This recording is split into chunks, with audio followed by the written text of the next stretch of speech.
There is nothing worse than untapped potentials. If you know that you're made for more, this is the place. I know that every successful person I've ever met has one thing in common. They do not let themselves fall victim to their circumstances. They figure out a way to rise above it. So join me on this journey where I help you to be better, do better, and have better in life and in business. If you're feeling stuck and you're needing some practical tools, some hope to get you to that better life, this is definitely the place for you.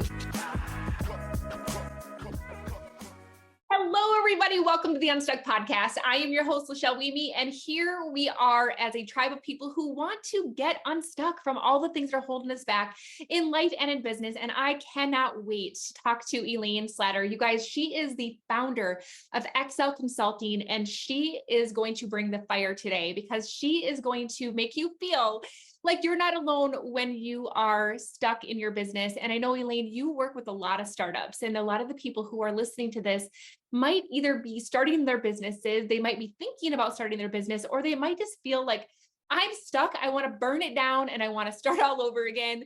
And I think that everything that you have to bring to our conversation today is going to be so appreciated and so relevant. So thanks so much for being here. Well, thank you for having me, Lachelle. It's always fun to talk to you. Oh, I couldn't agree more. And so why don't you tell us a little bit, Elaine, about who you are, what lights you up? How do you serve people today? Well, what lights me up is helping women. Honestly, I had a long corporate career, over 30 years, ran a division for an American corp in Canada. And I just felt that women just need that extra support in business. Men sort of naturally seem to bond together and help each other in a business way, but that's not quite so available for women. And I still feel that they need that support. So whatever we can do to help women in entrepreneurship, that's what lights my fire. I'm a volunteer for an organization in Canada called Futurepreneur, and it's focused on helping young women under the age of 40 launch their business. So they get the funding from the organization Futurepreneur, and then they have to have a mentor for 2 years. Wow. And I think the mentorship that they get over that 2-year period is more valuable than the money, really. Gosh.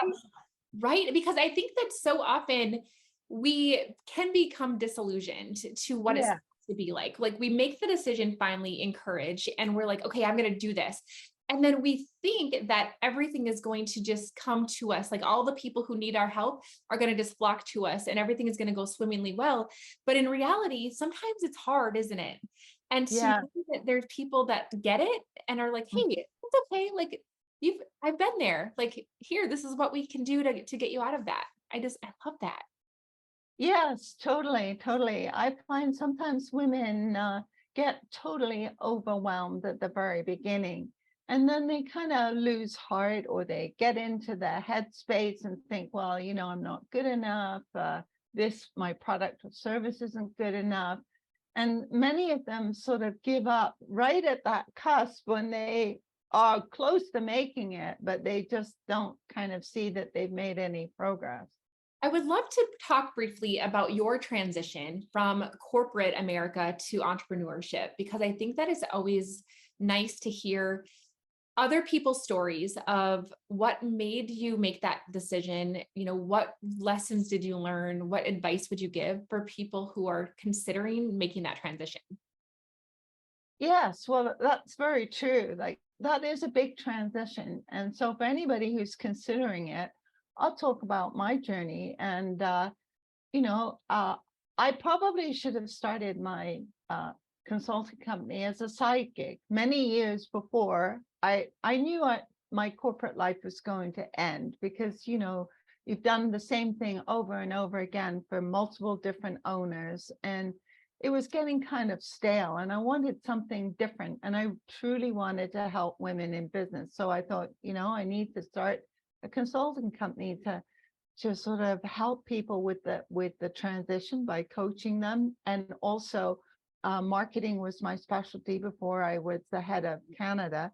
And so I thought, yeah, I'll do that. And so But, I was in the same position as all these women starting. It's a whole different world as an entrepreneur than it is as a corporate leader. I mean, there are transferable skills for sure, but there are a lot of unknowns, right? Because you've never been in that space before. So, Yeah. like you said, Lachelle, you think, oh, I have this great product and service, and people will flock to my product and service. But it doesn't quite work out that way, And so all those things that I'm saying that I help women with, I experienced myself. Even though I was a very successful leader in the corporate world, I'm second guessing myself as an owner of a consulting company. So I think if you are transitioning like I did from a corporate position to an entrepreneurship, you have to bear that in mind. You have to be easy on yourself. You have to give yourself grace, right? You have to try different things, and some of them aren't going to work out. People might call that failure, but it isn't. It's all learning. You're learning about who wants your products and services, what kind of products and services resonate the most with your audience. And maybe you need to tweak those products and services to better serve the client, right? So you have to find all different mechanisms to attract your audience. One of the things I did is write a book to help women get started in a business. And that was very popular. Like, it's probably 6 or 7 years old now, but the content of the book is still very valid. But that was one way that I could use that as a business card to show women that I had that expertise to help them start their own businesses. So that's one of the things that I did. And then I networked a lot. I networked a huge amount, like with different women's organizations, and stepped up and led different women's organizations so that I put my face out there. And let me tell you, as an introvert, like you probably don't, each person has their own personality, and I consider myself an introvert. Yes, I'm friendly and I talk a lot and all that kind of stuff. But deep down, I like my own space and quiet. I'm the same. Right? And people look at us and say, oh my God, they're talking a mile a minute, and they're laughing and they're engaging and whatever. But deep down, we like our own quiet time. So sometimes getting out there and networking and pushing yourself up to lead different areas when somebody asks you to, like deep down, you might think, no, I'm not very comfortable doing that. But what I did is just say yes to everything, whether it scared me or not, or if I really thought I would be good at it or not. It didn't matter. It was an opportunity that I decided I have to always take and explore the opportunity. Some of them work out, some of them don't. But if you say no because you're an introvert and you're sort of shy and you think, oh, you second guess yourself, then you don't have an opportunity because you've already blocked it off and said no, right?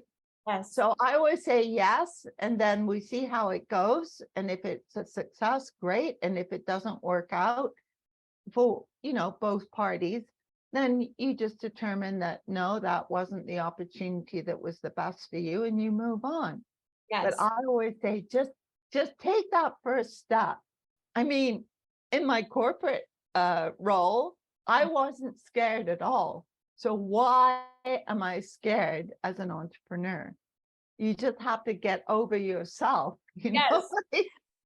Yes, 100%. And I think that, the clients that you help, are they primarily startups, the people that are just new in their businesses? Does that sound accurate? Yes, mostly they are. They usually, I do my focus is marketing, and my main focus is helping startups get online. So that's very overwhelming for many of them. Like, what platform should I be on in social media? If I have a website, what should it look like? What do I say on my website? So, we have all those kinds of services. So for clients that just are overwhelmed with the whole process, we just break it down and have different services for the different kinds of customers that we have. Like if you're very confident and you know exactly what you want to say in your target market, then that's something we can work around. But if you're the other way and you just have lots of ideas, but you can't get them into a flow and you don't know quite how to reach your target audience, we have a package for those kinds of clients too. So we adapt to whoever the client is and what they need.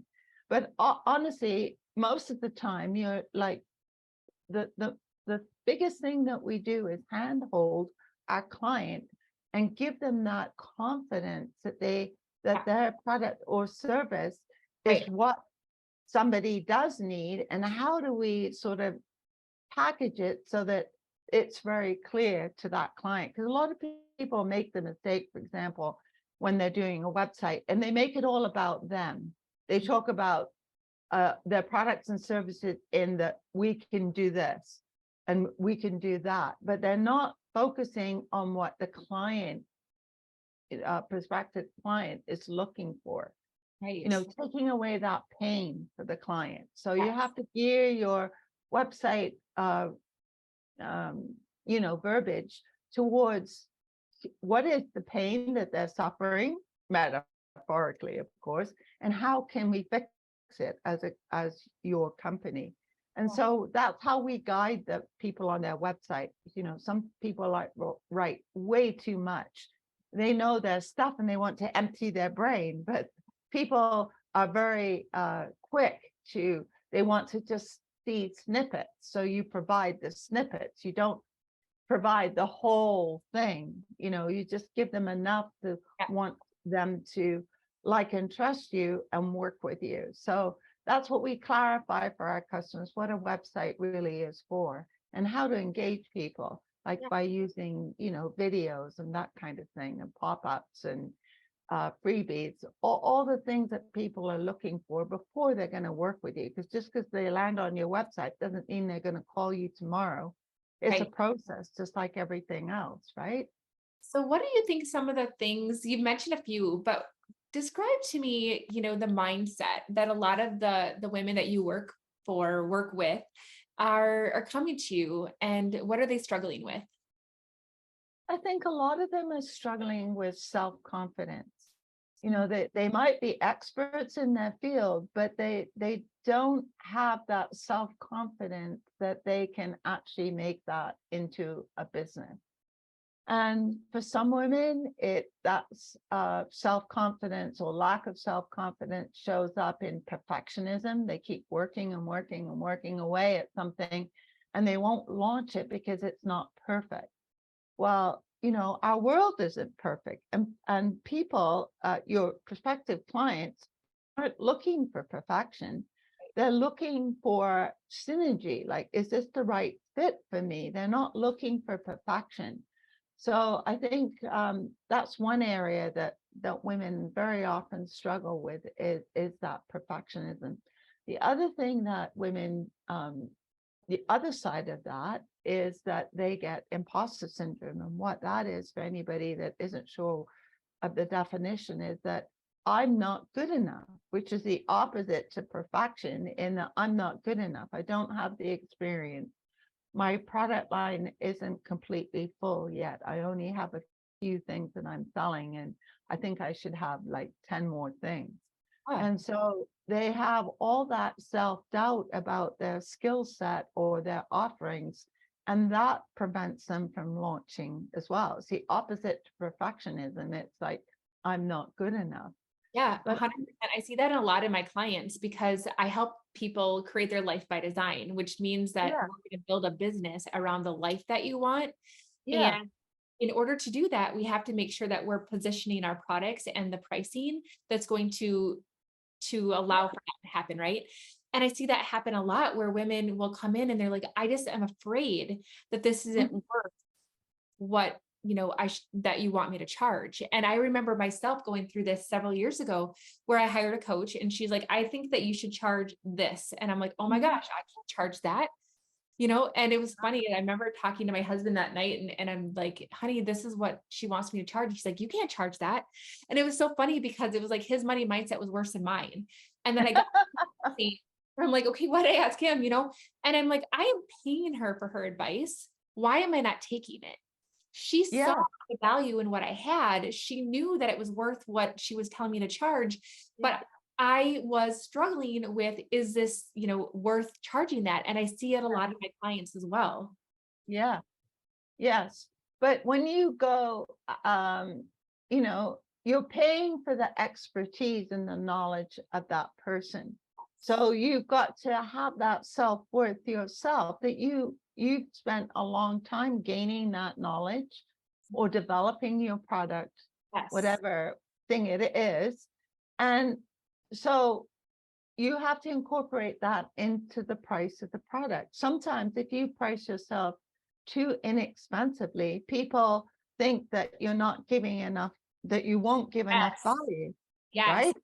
100. So you have to hit that sweet spot so that people think, absolutely, I want to work with that person. That price is fair for fair value for what I'm getting. Yeah. And be happy with that. You can always adjust your pricing downwards. It's harder to start, say, at $1,000 and then change it to $5,000. Right. You know what I mean? Right. Yeah. But it's easier to start. We're just giving just a number here. It's easier to start with 5.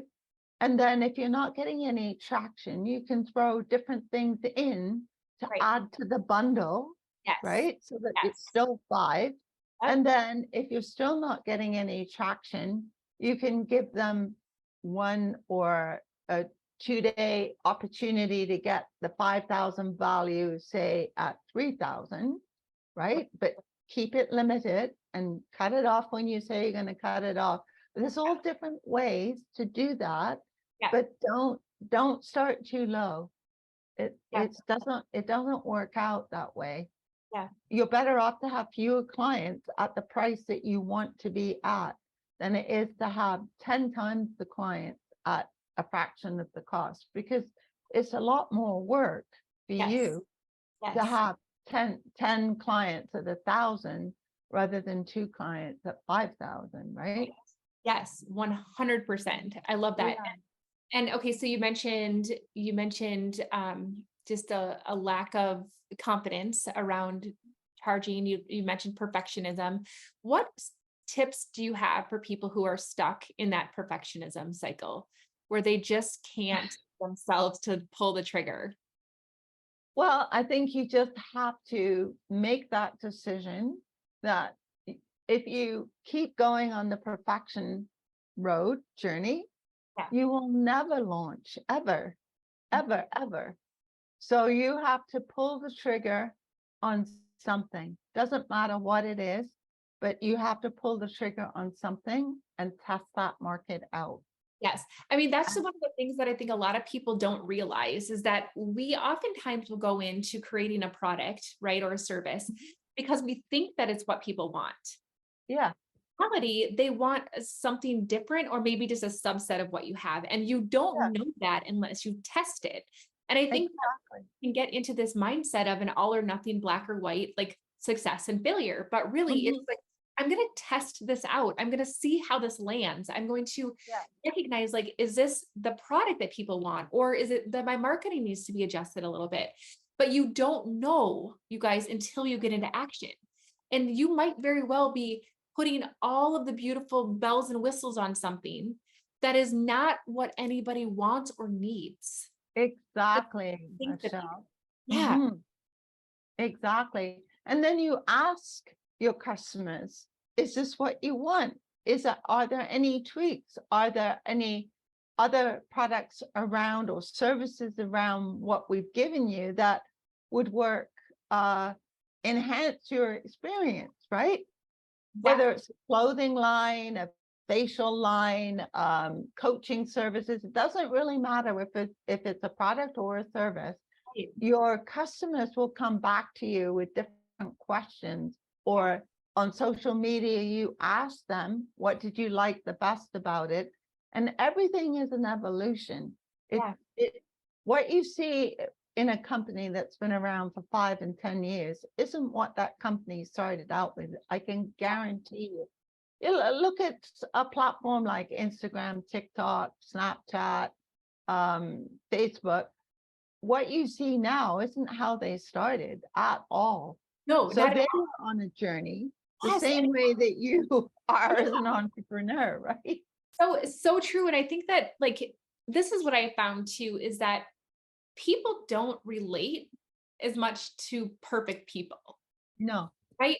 And I look back at my own journey. So when I started my business, you guys, I had like 200 friends on Facebook, and you didn't need to know, anything about me if I didn't like know your mom. Like I was very guarded on who I let into this world. Hilarious part is that I was too afraid to post anything. So it's not like they Mhm. would see anything anyway. Right.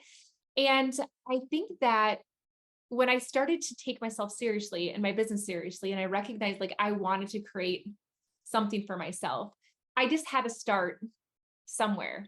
And it's so much fun to take my clients back. If they scroll back through my Instagram, you're going to see how I've evolved. That's Yeah. the magic, you guys. That's the magic. That's where you are showing people that you're their guide. The client is your hero. You're the guide, and you have to be able to say, guess what? This is where I came from. This is Mhm. where I am now. Let me show you how. But you Yeah, can't do that if you don't have a imperfect story to start from. that's right. That's right. You absolutely hit the nail on the head. So for perfectionists out there, you just got to get rid of that perfection, because you what you think is, once you have that perfect product and you launch it out there, you could be wildly disappointed because people may not connect with that. So if you just start, then you can perfect it as you go along, right? And I Like think, go if ahead. it's a face cream or something like that, they might not like the texture. You might think it's perfect, but if your customers don't think it's perfect, they'd rather have a different, maybe it's a little bit too oily or whatever it is, or natural deodorant. Maybe they don't like the smell that the perfume that you put in it, or the essential oil you put in it. And they want different options. Like you might just have one and it's lavender. Well, I know, for example, my teenage granddaughters would hate lavender, but they might like citrus or lemon or peach or mango or something else, right? So Yes. your audience will tell you, they love this about your product, and they would prefer something, a choice or a different, scent or whatever it is. So your audience tells you as you go along, or perhaps they don't like your packaging, or whatever it is, they will start to tell you. And that's when you make those adjustments. And And then a year later, you might have, it may look completely different, yeah, than it did the day you started out. Just as you mentioned in your yeah. journey, you show them the journey, and and you yourself are looking at it and thinking, wow, have I come a long way? Right? Oh my gosh, so much. So I really want to dive into something that I think is going to be really important to this conversation. I think sometimes we're afraid to ask for that feedback because it feels like it's a personal attack Yeah. on ourselves, right? Like, oh, they don't like the texture of my lotion. I must suck. And Yes. that's not the case. And so talk to us a little bit about that, because I think we can take things so personally and it prevents us from showing up and serving in a bigger way. Yes, I think that is definitely a trait of women. Unfortunately, we sort of were raised to please people, right? And therefore, if people don't like, as you say, our product, we take that personally, that we have failed as a person. But you haven't failed at all. You're just getting feedback about your product or your service, and you have to take it that way, as unemotionally. You have to take the emotion out of what they say. I Right. mean, yes, you're going to get haters on social media, Yes. on Yes. Instagram, TikTok, or whatever, but you got to divorce yourself from their emotion and your emotion and get to the bottom of what they really like or don't like, right? And say, okay, is that feedback valid? Yes. Sometimes it isn't valid. So Right. just discard it. Don't carry it with you as a piece of luggage. Right. Oh, you're going to have a very heavy suitcase. Very heavy. And, one of the things that I think that you just touched on is so important to stress again, is that feedback is so important because it's going to help us refine ourselves. It's going to be like the breadcrumbs towards better. And so I think that when we can look at it from a awesome, like I literally got another clue that's going to help me to be even better, but being very aware of who the feedback is coming from. If your feedback is not from your ideal client, Yes. then you thank and release. Yes. But Relief. I love that. if your feedback is from the person that would be the perfect person in your mind as who you want to help, then lean into it like amazing clue that's going to help you get to even bigger and better impact, because you're taking the clues as signs for ways to improve your product or your service, right? Yes, totally. One of the things that I had to adjust from a corporate standpoint to a entrepreneur is an entrepreneur customer journey is a lot longer than your corporate in the corporate world. In the corporate world, and I'm sure you know this from your background, it's facts, facts, facts. It's projects, projects, projects. You just get one done and you go on to the next one. You put your team together, you focus on it, and you're done, right? Yeah. It's all measurements. How much did we do today? Is our project on time? There's a lot of measurables when you're in the corporate world. Right. You can Yes. throw all that out the window for the entrepreneur journey. So one of the things I had to learn, like when you're writing emails in the corporate world, they're very short and to the point, because you have a project, you have maybe 10 projects on the go at one time. So you're putting a project out there to the team members. How are we doing on this, like very point form, quick. Everybody's engaged that way because that's how the corporate structure worked, at least in the corporation I worked in. Okay, so the entrepreneur journey is much more gentle and soothing and warm, and so you have to adjust your writing style and your email style and everything about that to that kind of journey, which takes longer, yes. And if you come from the corporate world, you think, well, why is it taking so long to wrap this up? But that you have to understand that's that entrepreneurial journey. They don't necessarily know you. It's not like the corporate world that everybody knows you, say, heading up a project and they've worked with you before, and et cetera, et cetera. So the conversations can be condensed quite a bit. But if you are starting to work with somebody and it's the first time, that journey is going to take a while. And you might have to ask, they will ask you a lot of questions, and you have to have the patience to answer all their questions, because every question that you answer is going to move them a little bit further down in their journey to working with you. Yes. So that's a big difference, right? And a mindset that you have to get around. Yes.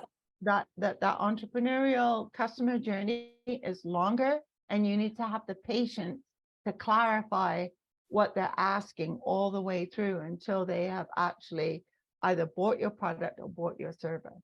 I mean, you guys, like, you're talking gold right now, honestly, Elaine, because I think that so oftentimes we expect things to be at a certain speed, and then the negative Nelly inside of our brains starts saying, "Suck, you're not cut out for this. Nobody wants what you have." And then we let that, broken record keep going, and it completely deflates us. And I think that, I've learned it, at least in sales, that it can take up to, 12 touches or interactions with people. And a lot of that has to do with the fact that, and this is important for you guys to learn, back in the olden days, like I'm talking like Little House on the Prairie, right? You went to the store and you picked out the only, flour that you could get, or you had the Sears catalog that showed up at your doorstep, and that's what you ordered. We have so many choices now that it literally overwhelms our subconscious and our conscious mind. And so it takes longer for us as consumers to make that decision because we're overwhelmed with the number of choices. Yeah. Not you.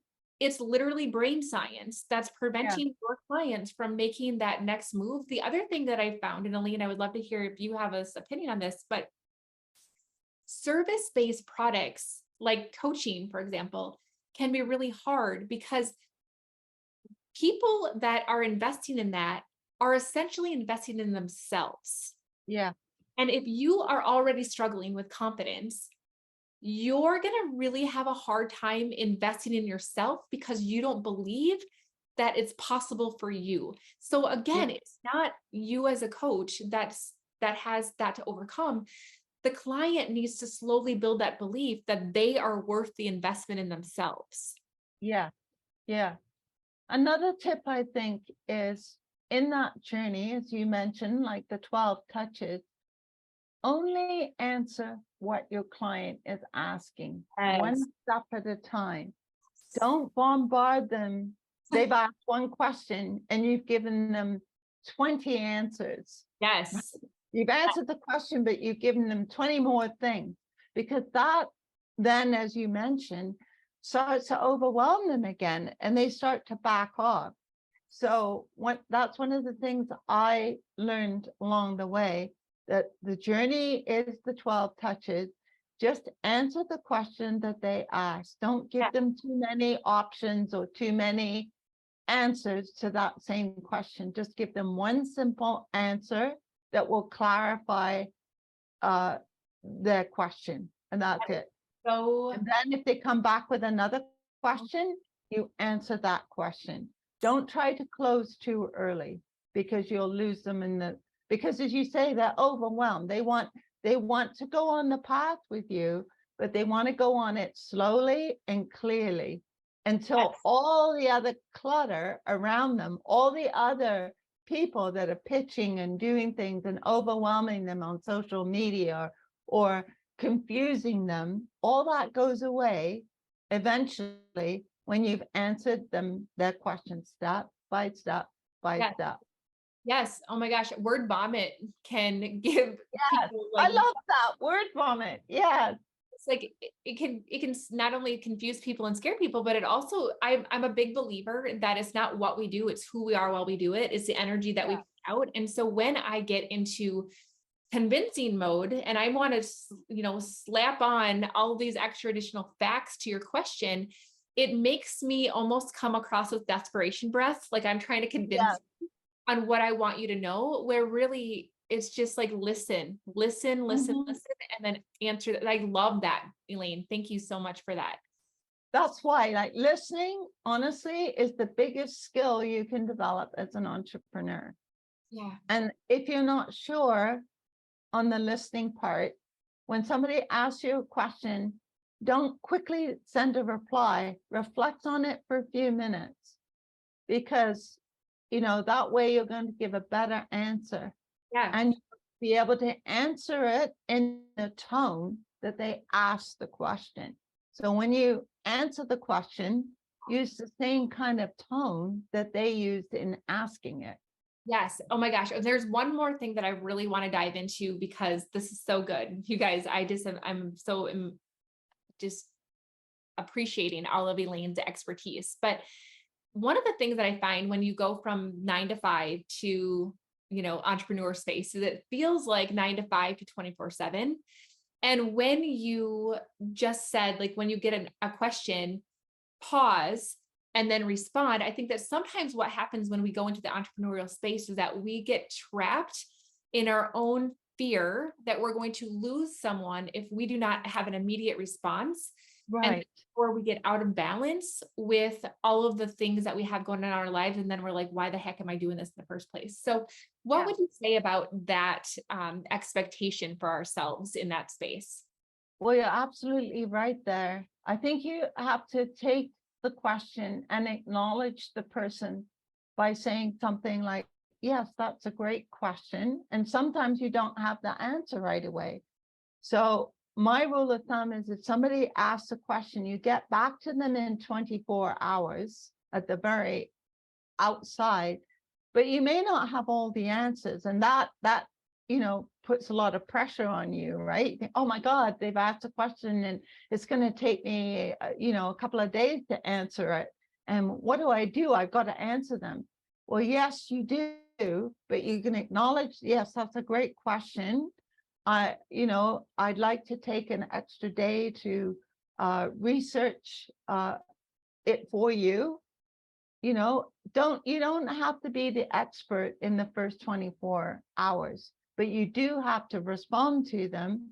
And then whatever you promise them, like if you said, yes, I'll get back to you tomorrow or in a couple of days, then you have to do what you promise.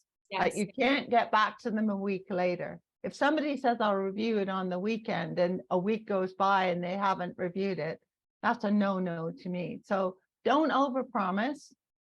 Just do it on the time frame. As you said, if you're doing a transition and you're creating lifestyle for yourself, don't push yourself into a corner which you're not comfortable with, right?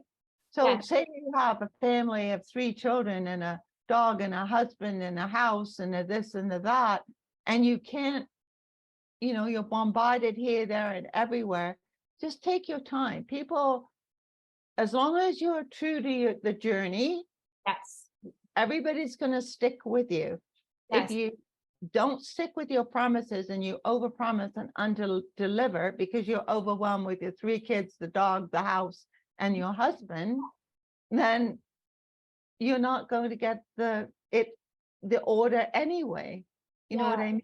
So you've got we can talk all day, but I do want to just point this out is that I think a lot of times, especially as women, we tend to overpromise because we're trying to people please. Yeah. I think that like to be kind is to be clear and to be clear is to be kind. And so you're not pushy when you say, I'm going to follow up with you next week, or I'm not being, I'm not letting you down if I say, I will get back to you next week in order for me to give you the best answer. Yeah, exactly. So just being clear, because the people pleasing and the trying to prove our own worth, especially when we get into a desperate situation where we're like, oh my gosh, my business isn't going as well as I want it to by now. And now I'm going to blah, blah, blah. We can actually hurt our business more if we overpromise and underdeliver. And so asking ourselves, like, what is the motivation behind why I'm doing this? Is it to please me and make me feel good? Or is it to serve? Right? Well, that's a very, very good point. Absolutely on the money there. And I think you got to give yourself grace. Like if you're transitioning from a hectic world to the entrepreneur world, and you've never been in the entrepreneur world before, then one of the other things that I do recommend is that you have 1 year's amount of funds in your bank account to fund you through that first year so that you're not in panic mode. A whole year, if you concentrate on your business, will give you that view of where you are. And if you keep your eye on what you're doing, like especially your financials, like know how much you're spending, know how much your sales are, and adjust all the time. At the end of the year, you'll have a better idea. And then the first thing that you're not panicking about is how you're going to survive that first year. Yes. Because a business plan is great. Everybody should have a business plan. But the minute you put that business plan into practice, it's just a piece of paper with numbers on it that you've dreamed up, right? With research as the base. Yeah. But it doesn't mean that day one, that's going to be the answer at all. Right. Like you could almost throw out that business plan on day one because it's just a guide, right? You do need the guide, but you have to say, it's going to adjust in that first year because as you find your market, you're either going to have more clients or fewer clients. And so you have to make adjustments along the way. So that piece of paper, that plan, I mean, I'm working a startup plan. Her business plan is 49 pages and I'm going through it right now. But I'm going to focus on the money part. I'm going to focus because her startup funds were not what she expected. They're less. Her startup costs are higher than she expected. Her sales, the sales time in the calendar is different. So she's into a different selling cycle because it's like 6 months later or 9 months later. Yeah. So all these things are adjustments, right? So we need to talk about that. And don't be afraid to have those money conversations. Those are very, very important to have. And keep track of that, the money side of your business. Because put it this way, if you're not making any money and you've changed your lifestyle drastically, and 2 years later, you're nowhere near where you thought you would be, it's time to reevaluate what you're doing, right? Because Right. if you, at the end of the day, why are you doing it? I mean, if you're not profitable, then eventually you should Right. close your business, because there's Yes. no point in spending all this time and energy away from your family or your loved ones or whatever you love to do, your hobbies, for what, right? And And so women don't focus sometimes on the right things. They're well, focused on all the lovely stuff, right? yes. What Yes. the product looks like or my coaching Yes. program looks like, and then forget to look at the money side of it Absolutely. and say, well, how did I do? Well, And right. Go ahead. Sorry, go ahead. if the trajectory isn't what you assumed it was going to be, then you need to make some decisions, and you need to face those decisions, right? Absolutely. I mean, that's one of the things that I find a lot in my clients is this money mindset that they don't even realize it's impacting their business. It might be that they are afraid to look at their money Mhm. spreadsheets because it brings up anxiety. That's a deep Yeah, exactly. from their childhood. It might be that like they get the objection all the time that your product or your service is too expensive. That objection is a direct reflection of what you think in your head because you're putting off that energy. And so sometimes I even have people that are afraid to charge because they have an unworthiness around that money. And so you guys, like, it's so important. You cannot bury the information. You have to get past those money mindset blocks in Yeah. order for you to see full success. Yes. And the other thing is that in your money mindset as a woman, money is not a bad thing. Right. Money, you have to make money your friend, Yes. Yes. and you can't pretend that it doesn't matter. It Right. does matter, It does right? matter. Exactly. What can you give? How can you live? Who will be impacted? Oh my Yeah, goodness. Elaine, this yeah. has been such an amazing conversation. Is there anything that we haven't touched on yet that you really wanted to mention? No, I think my biggest thing, I think, for encouraging women is just get started, right? If you've done your homework and you've got a decent business plan, you've got funding behind you that you're not going to be in 2 weeks out of money and desperate. If you've sort of organized it that way and you have a good money mindset, and you have a business mentality, then you're going to make it. It may not be in the time frame you're thinking, but you are going to make it. And you just go step by step by step. Don't be afraid. Like, even large corporations have what you might call failures, but their failures might be $1 million or $2 million or something like that. Yours are going to be in the much smaller range. And a corporation doesn't look at it as a failure. They look at it as a learning experience, right? And that's what an entrepreneur, a woman entrepreneur, has to do too. Look at it as learning experiences and steps along the way. And everything, honestly, everything can be fixed as long as you are upfront Yeah. about what the problems are. Whether it's money, it's mindset, whatever it is, acknowledge it, and then work with somebody can help you go step by step from where you are to where you want to be. And then you're going to have the self-confidence that you've overcome something, whatever it is, right? Yes. And Yes. then if it comes up again, you conquered it the first time, so you will the second time or the third time. And entrepreneurship throws different things at you all the time. But if you take that approach that everything is solvable, there's somebody out there that can help you solve it. Yes. Find that right person Yes. and get them to help you. It doesn't have to be a ton of money.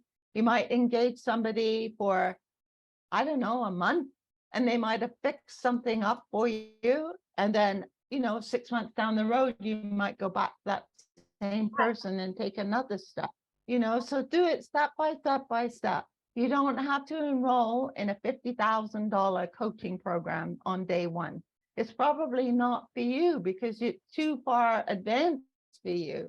You Right. might want to start with a smaller program and then work into the bigger programs as you progress, because honestly, you don't know the right questions to ask. So go at your own pace Right. and take it step by step. That would be my major advice, I think. I love that. Thank you so much for showing up and for being such a wealth of knowledge for us today. You guys, will make sure that all of the ways that you can connect with Elaine are going to be in the show notes so that you have easy access to her journey and to be able to connect with her if you want to talk to her.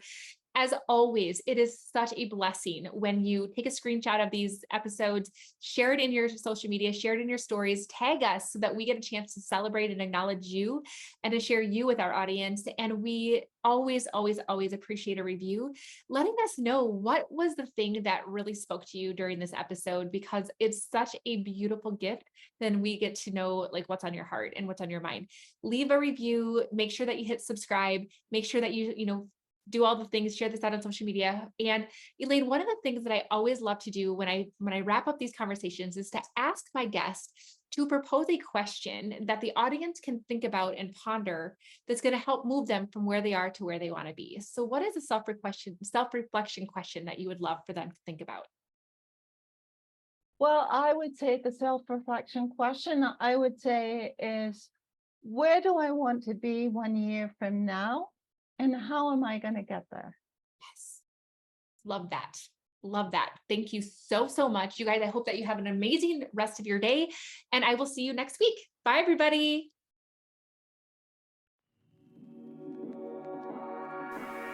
Thank you so much for listening to the Unstuck podcast. I'm so grateful to be on this journey with you. And don't forget to check out the show notes if you want to get into my private club, the Better Club, to be able to learn better ways to be better, do better, and have better. So until next time, keep showing up. Let's get unstuck together. Have a great day.